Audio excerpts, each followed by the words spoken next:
আসসালামু আলাইকুম। আশা করি আপনারা সবাই ভালো আছেন। আমি আলহামদুলিল্লাহ আপনাদের দয়ায় ভালো আছি। আবার নতুন ভিডিও নিয়ে হাজির হয়েছি। আজকে যে বিষয় নিয়ে আলোচনা করব ভয়েস নতুন রিফ্লেক্সিভ অবজেক্টিভ প্যাসিভ ভয়েস নিয়ে আলোচনা করব। আচ্ছা, প্রথমে আমরা রিফ্লেক্সিভ অবজেক্টিভ প্যাসিভ ভয়েসটা আমরা কীভাবে চিনব সেটা আমরা নিয়ে আলোচনা করব। দেখো, যদি হিটা হচ্ছে সাবজেক্ট, হিম হচ্ছে অবজেক্ট। যদি কোনো সাবজেক্টের অবজেক্ট ফর্মের সাথে এসিএলএফ সেল অথবা এসিএলভি সেলস যুক্ত হয় তাহলে আমরা বুঝবো এটা হচ্ছে রিফ্লেক্সিভ অবজেক্ট নিয়ে বাক্যটা তৈরি করা হয়েছে। প্রথমে আমাদেরকে চিনতে হবে রিফ্লেক্সিভ অবজেক্টটা কি। যেমন এখানে আমি লিখেছি মাই সেল, হিমসেল, আওয়ার সেলস, অর্থাৎ সাবজেক্টের অবজেক্ট ফর্মের সাথে সেল এবং সেল যুক্ত হবে, অবজেক্ট অর পসেসিভ দুটার ক্ষেত্রে সেল এবং সেল যুক্ত হবে, তাহলে বুঝবো আমরা রিফ্লেক্সিভ অবজেক্ট দ্বারা অ্যাক্টিভ ভয়েস রয়েছে। তাকে আমরা প্যাসিভ ভয়েস করতে গেলে কিছু রুলস আছে, আমরা সেই রুলস নিয়ে আলোচনা করব। প্রথমে যেমন দেখা যাচ্ছে, তাহলে আমরা রিফ্লেক্সিভ অবজেক্ট চিনলাম যে অবজেক্ট ফর্মের সাথে অথবা প্রসেস ফর্মের সাথে সেল অথবা সেলস যুক্ত হবে, এসিএল সেল অথবা এসিএলভি সেল যুক্ত হবে, তাহলে বুঝবো আমরা রিফ্লেক্সিভ অবজেক্ট। আচ্ছা, এই সময় অ্যাক্টিভ থেকে প্যাসিভ করার সময় সাবজেক্ট অপরিবর্তিত হতে থাকবে, অর্থাৎ কোনো পরিবর্তন হবে না, কারণ সাবজেক্ট অনুযায়ী সাবজেক্টের অবজেক্ট ফর্মের সাথে সেল অথবা সেল যুক্ত হচ্ছে বা প্রসেস ফর্মের সাথে, সুতরাং ওই সাবজেক্টটাই থাকবে। তারপরে টেন্স, নাম্বার, পার্সন অনুযায়ী ভার বসবে। টেন্স, নাম্বার, পার্সন অনুযায়ী ভার বসবে।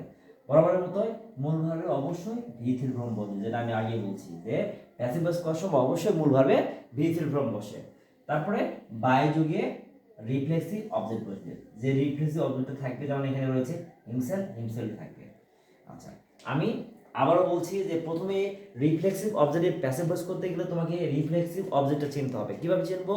যে সাবজেক্ট যা থাকবে তার অবজেক্ট এবং পসেসিভ ফর্মের সাথে সেলফ যুক্ত থাকবে, এসিএলএফ সেল অথবা এসিএলভিএফ সেলস যুক্ত থাকবে, তাহলে বলবো হচ্ছে রিফ্লেক্সিভ অবজেক্ট। এর প্যাসিভ ভয়েস করতে গেলে সাবজেক্টের কোনো পরিবর্তন হবে না। আমরা একটা এক্সাম্পল দিয়েছি, এক্সাম্পলটা আমরা এখন করব।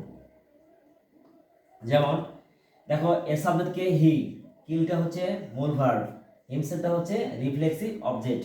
ঠিক আছে, এখন দেখো আমরা এটা কোনটা সেটা আগে ফাইন্ড করব। যেহেতু কোনো ভার্বের শেষে যখন ইডি থাকবে তাহলে বুঝবো এটা হচ্ছে first indefinite tense. First indefinite tense, good. এখন পাস্ট ইনডিফিনিট প্যাসিভ ভয়েস করতে গেলে অবশ্যই সাধারণ কি আসবে? ওয়াজ অথবা ওয়্যার। আচ্ছা, তাহলে কি করব? সাবজেক্ট এখানে আগে বলছি সাবজেক্ট অপরিবর্তিত থাকবে, সাবজেক্ট কোনো পরিবর্তন হবে না, সাবজেক্ট আছে তাই। এখন দেখো পাস্ট টেন্স, এটা হিটা থার্ড পারসন সিঙ্গুলার ফর্ম, তাই এখানে আমরা সাহায্য ভার্ব হিসাবে কি বসাবো? ওয়াজ। তাহলে আমরা নিয়ে আসবো ওয়াজ। তারপরে এখানে ভার্বের ভিথ ফর্ম করব, কিল আছে কিল লিখবো, যেটা ভার্বের ভিথ ফর্ম করা রয়েছে কিল। তারপরে বাই হিমসেলফ, বাই হিমসেলফ। আশা করি আমার হচ্ছে রিফ্লেক্সিভ অবজেক্টযুক্ত অ্যাক্টিভ ভয়েস কি প্যাসিভ ভয়েস করার রুলস সবাই বুঝতে পেরেছো। আর যদি এই ভিডিওটা ভালো লেগে থাকে অবশ্যই বেশি বেশি লাইক, শেয়ার, কমেন্ট করবেন। আসসালামু আলাইকুম।